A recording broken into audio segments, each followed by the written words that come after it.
She made the maid sleep on the cold kitchen floor, poured dirty laundry water on her head, mocked her scent, her clothes, her accent, and one night locked her outside in the rain, barefoot, hungry, invisible. But what she didn't know, the maid she humiliated was no ordinary cleaner. She was the billionaire's mother. She owned the house. And this wasn't just any test. It was a trap, set with wisdom, patience, and love, to save a son from marrying a mask. Now, here's what really happened. In the heart of Lekki, Lagos, Chuka wasn't your typical billionaire. He didn't wear gold chains. He didn't throw money in the air. He didn't need attention. If you saw him on the streets of Lagos, you might think he was just another man in a clean shirt and quiet shoes. But inside, Chuka carried something rare, not just wealth, but peace. And that peace came from one woman, his mother, Madame Uche. She wasn't born into comfort. She sold akara and palm oil to raise him. She worked as a school teacher during the day and cleaned people's clothes at night. She raised Chuka alone after his father died, and every lesson she taught him stayed with him. Never looked down on anyone. Character matters more than cash. And always listen with both ears, especially when your heart disagrees. Chuka built his empire quietly: real estate, logistics, a few smart tech investments. By 34, he was living in a Lekki mansion many could only dream of. But he stayed grounded, polite, private. Then he met Amaka. They met at a tech fundraiser in Victoria Island. She wore a yellow gown and walked like the room belonged to her. She was beautiful, sharp, and confident. She owned a fashion brand on Instagram, spoke well, smiled often, quoted Bible verses in her captions. She called him Sir on their first date. She prayed before eating, and when she met Madame Uche, she hugged her and said, "Mommy, I've heard so much about you." Everything felt perfect, too perfect. Chuka was in love, but Madame Uche wasn't convinced. She watched closely. The way Amaka smiled with her lips, but not her eyes. The way she ignored the security guard. The way she said, "Thank you," only when someone else was watching. Something didn't sit right. She never said anything rude. She didn't act out. But sometimes the most dangerous thing is what people hide. So one evening, Madame Uche pulled her son aside. She said, "Chuka, I know you love her, but has she ever served anyone when no one was looking? Has she ever helped without being asked?" Chuka smiled. "Mama, she's not a village girl. She's just modern." Madame Uche said nothing more. That night, she wrote quietly in her notebook, "A woman can decorate her words, but her actions will always tell the truth." A few weeks later, Amaka moved into the mansion temporarily. She said her apartment was being renovated.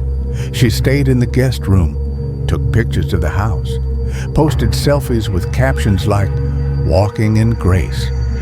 Chuka continued loving her. Madame Uche continued watching. Then one evening, Chuka and his mother sat down together. "I want to stay in the house," she said, "but not as your mother." Chuka was confused. "As what then?" "As a maid," she replied. Chuka's eyes widened. "Mama, no, that's crazy." But Madame Uche didn't smile. "If she is who you say she is," she whispered, "then I'll be invisible. But if she's not, you'll see it with your own eyes." "What if you're wrong about her?" he said. "Then let her prove it when no one is watching." She answered gently. Then he nodded, and the plan began. That night, they made a quiet plan. They would both pretend to travel. Chuka would say he had a business trip in Port Harcourt. Madame Uche would say she was going to Abuja to see her daughter. It would sound normal, no tension, no pressure, just silence and time. The next morning, Chuka packed his bag and got ready to leave. Before walking out, he looked at Amaka and said, "I've hired a maid to help with the housework while I'm gone. Her name is Neka. She'll arrive this afternoon." Amaka smiled. "Thank you, baby. You think of everything." She kissed him goodbye. Chuka left the house and checked into a hotel 10 minutes away. A few hours later, Madame Uche left too. But 2 days later, she returned. Not through the front door. Not as the woman Amaka had met. Not in lace. Not with jewelry. She came back with cracked slippers and a quiet name. That afternoon, a woman walked into the compound, old wrapper, faded headscarf, a black nylon bag in her hand. She said her name was Neka, the maid, hired to clean, cook, and help around the house. Amaka glanced at her once, then looked away, and just like that, the test began. What Amaka didn't know, what she couldn't imagine, was that the woman she had just dismissed was the mother of the man she wanted to marry and the one person who could end everything. She thought no one was watching, no Chuka, no judgment, just her and the maid. But what she didn't realize was that this maid came with eyes wide open and a memory sharper than any camera. Day by day, her true colors began to bleed through the walls of that Lekki mansion, and what started as a simple test quickly turned into something darker. This is what really happened next. The maid arrived on a quiet Tuesday afternoon. Old slippers, worn wrapper, no makeup, no perfume. She looked like someone who had worked in dozens of homes before, someone who knew how to stay quiet and be invisible. She carried a nylon bag. Inside, a bar of soap, 2 wrappers, and a notebook.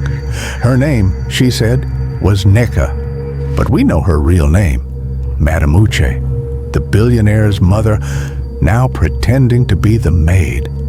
Amaka barely looked at her. She opened the gate slowly, then turned away without a word. There was no welcome, no smile, no greeting, just silence. Inside the house, Amaka pointed toward the kitchen and said, "The mop is behind the fridge. Start with the guest toilet. Don't touch anything in my room." That was her first order. Not a please, not a thank you, just instructions. And that was only the beginning. That night, it rained. Madame Uche stood in the kitchen, unsure where she was supposed to sleep. She had cleaned the tiles, scrubbed the toilet, washed Amaka's gym clothes, but the staff quarters were locked and the guest room was taken. So she walked up to Amaka and asked, "Madam, where should I sleep tonight?" Amaka looked up from her phone and said, "There's space on the kitchen floor. Just make sure you mop again before you lie down." Then she tossed her a thin wrapper. No blanket, no pillow. The next morning, Madame Uche woke up early and made breakfast. She prepared yam and egg sauce, Chuka's favorite. Amaka walked into the kitchen, sniffed the air, and frowned. "What's that smell? Is this what you people eat in the village?"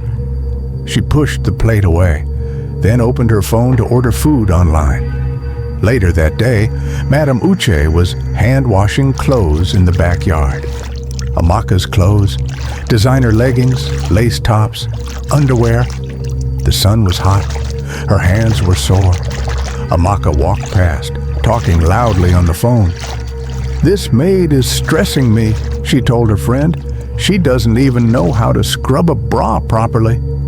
Then she kicked the bucket of water, splashing soap and dirt all over Madame Uche. "Oops," she said. "You should be used to washing yourself with this kind of water anyway." That evening, Madame Uche stepped outside to dump the trash. Just 2 minutes, but when she came back, the door was locked. She knocked gently. No answer. She knocked again. Still nothing. She sat on the porch as the sun went down, mosquitoes buzzing, the compound quiet. She sat there for over an hour. When Amaka finally opened the door, she said, "Next time, tell someone before you disappear. This is not your village." Then she walked back inside without another word. That night, Amaka made a phone call. She spoke loudly on speaker, not knowing anyone was listening. "This maid is disgusting. She smells like smoke and sweat. I don't even like her near my food. I told Chuka I'd help around the house, but I didn't mean I wanted to live with a goat." She laughed. Her friend laughed too. In the background, Madame Uche stood by the kitchen door, quiet, listening and hurting. But still, she said nothing. She didn't raise her voice. She didn't confront her. She didn't break character. She just kept cleaning, kept observing, and quietly wrote in her notebook, "You cannot teach respect to someone who only performs it for attention." Over the next few days, the cruelty continued. Amaka refused to let her sit at the dining table. She made her eat leftover food on a stool. Sometimes, she wouldn't let her eat at all. She called her "that one" when speaking to friends. She told the laundry guy to stop speaking to her. One day she even asked, "What kind of woman leaves her own family just to scrub someone's toilet for money?" People like that don't have shame. But online, Amaka was a different person. She posted a selfie in the living room with the caption, "Treat your staff with kindness. You never know their story." She posted a reel about love, humility, and God's timing. She even included the maid, standing silently in the background, holding a mop. That night, as Madame Uche lay quietly on the kitchen floor, she looked at the ceiling and whispered, "This is who she is when no one's watching." And that is all I needed to know. Meanwhile, Chuka stayed quiet at the hotel. He hadn't called Amaka once. He wanted to see what she would be when she believed no one was checking. Now he was about to find out. Because Madame Uche had seen enough, and the woman pretending to be a maid was ready to reveal everything. She had seen enough.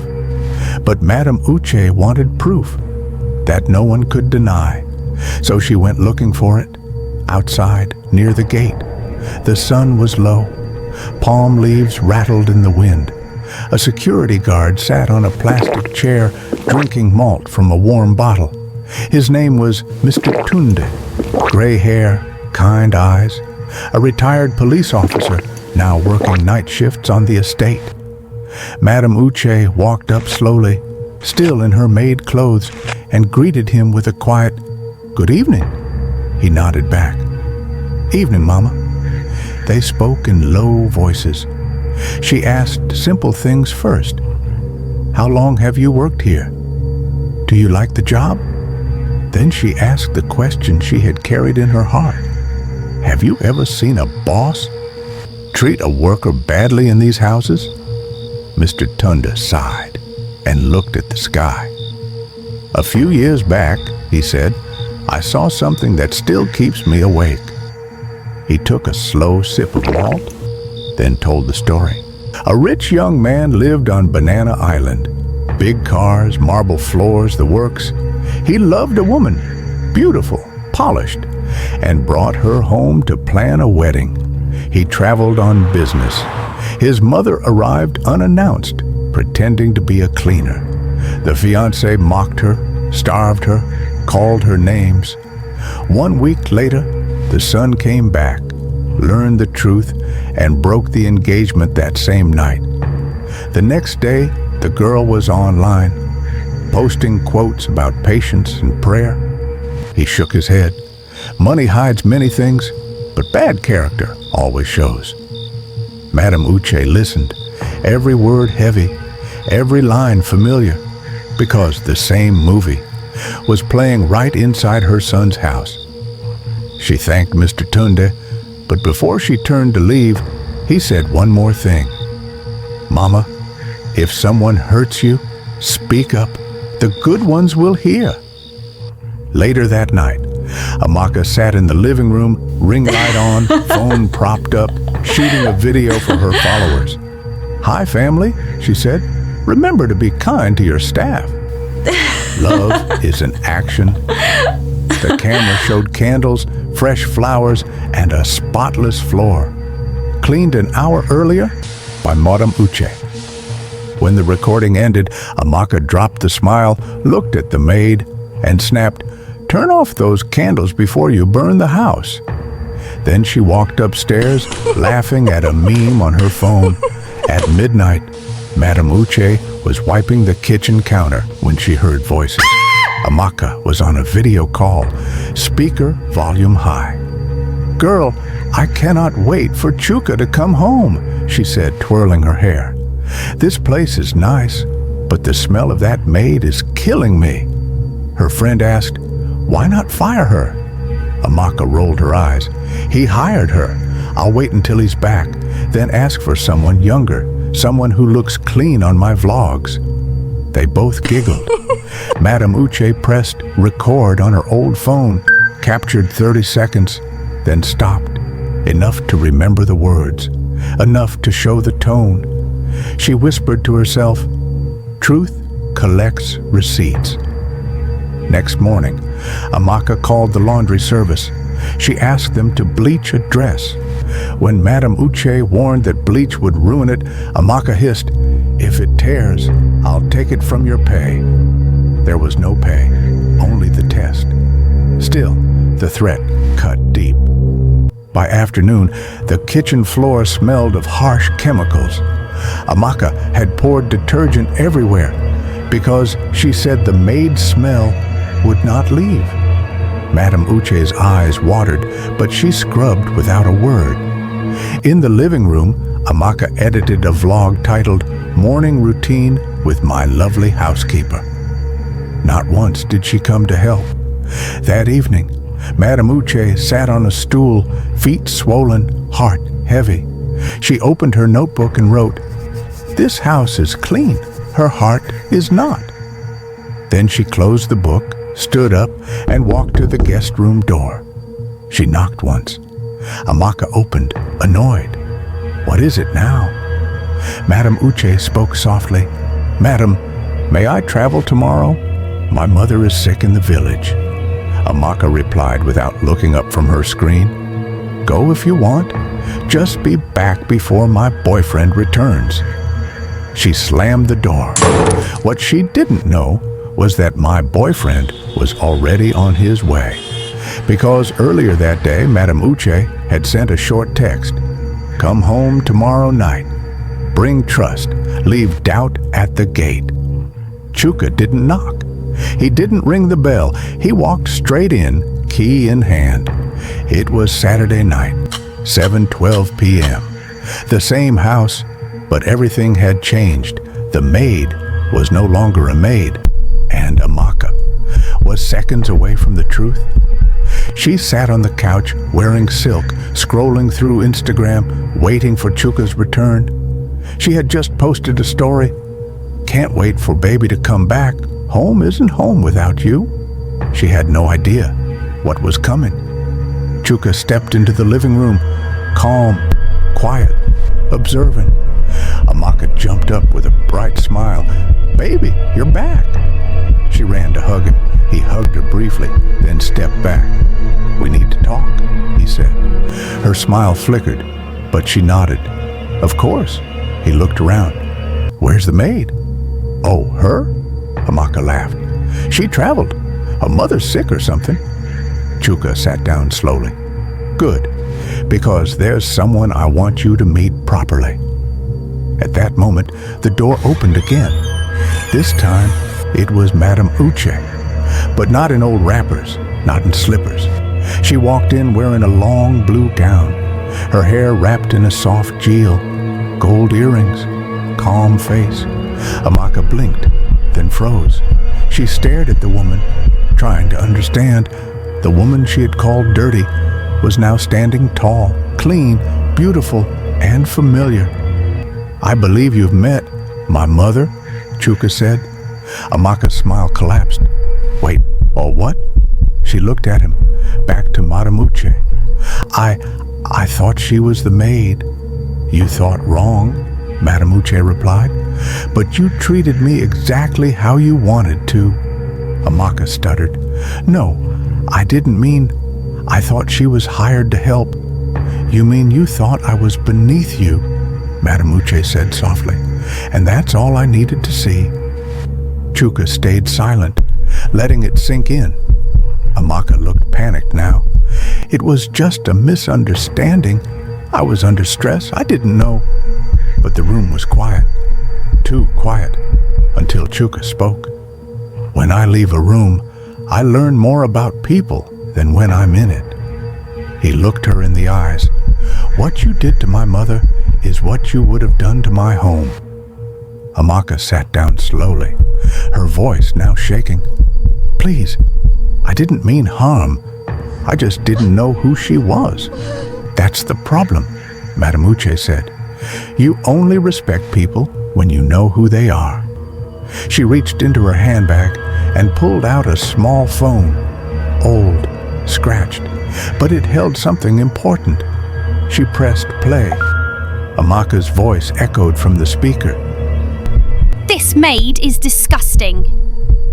I told Chuka I'd help around the house, but I didn't mean I wanted to live with a goat." Amaka's face dropped. Her hands covered her mouth. She whispered, "No, I didn't mean." Chuka stood up. "You posted about kindness, but you couldn't even offer my mother a plate of food." He shook his head. "You lied to the internet, but the truth came out in my kitchen." Amaka started crying now, real tears, or maybe not. "Please, I love you. I didn't know." "You didn't care," Madamuche said. "That's the real problem." Chuka walked to the door. He opened it wide. "You need to leave." Amaka stood up, stunned. "Chuka, you're ending this because of her?" "No," he replied. "I'm ending this because of you." She picked up her bag, still crying, still in shock. And as she walked out, she turned one last time. "You'll regret this."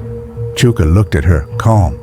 "If losing someone who disrespected my mother is a regret, I'll sleep just fine." The door closed. Silence filled the house, the kind that says, "A storm just passed." Madamuche walked over and sat beside her son. They didn't speak at first, just sat, breathing. Then she said, "You saw it with your own eyes now." Chuka nodded. "Thank you for protecting me even when I didn't believe you." Madamuche smiled, but it wasn't a proud smile. It was a quiet one, the kind mothers wear when they've seen too much and just want peace. "She wore fake humility like perfume," Madamuche whispered, "but real character doesn't wash off." That night, the house was quiet. No camera lights, no captions, no lies, just truth and healing. Amaka was gone. The lights were dim. Dinner sat untouched on the table. No shouting, no tears, just silence. The kind that comes after something breaks. Madame Uche walked upstairs. She didn't say much. She knew her son needed space, and Chuka sat alone in the living room, staring at the front door. He didn't cry. He didn't scream. He just looked tired, like a man who had been holding a dream that just slipped through his hands. The next morning, the story had already started spreading. Someone in the estate had recorded Amaka shouting at a delivery man earlier that week. The clip went viral. She was yelling about late food, calling the man useless, threatening to post him on her story. By Monday, gossip blogs picked up the clips. Comments poured in. She acts humble online, but look at this. This is why mothers test their sons' girlfriends. Imagine how she'd treat the real Maid if she married him. The internet wasn't kind. Chuka didn't respond to any of it. He stayed offline. He stayed quiet. He needed time. That Friday, he sat with his mother in the garden. They didn't talk about Amaka. They just watched the flowers sway in the wind. Then Madame Uche said, "I know your heart is heavy." Chuka nodded. "I really thought she loved me." "Maybe she did," Madame Uche replied, "but love without respect always becomes a problem." Chuka stayed quiet for a while. Then he asked something unexpected. "Do you think I'll ever meet someone real?" His mother didn't answer right away. Then she smiled and said, "Real people don't announce themselves. They show you in silence." Weeks passed. Life went on. The house was peaceful again. No drama, no faking, just real conversations, simple meals, and quiet evenings. One Sunday afternoon, Chuka was driving through Yaba. He stopped by a small bookstore to pick up a novel his sister had recommended. Inside, he saw a young woman near the children's section. She was buying storybooks, 3 of them. She wore plain jeans, a light blue top, and no makeup. But her smile was real, warm, software unbothered. Chuka watched as she walked outside and handed one of the books to a little girl begging by the gate. The girl smiled. The woman smiled back. Then she turned and walked away. No cameras, no witnesses, just kindness. That moment stayed with him. A week later, he saw her again, same bookstore.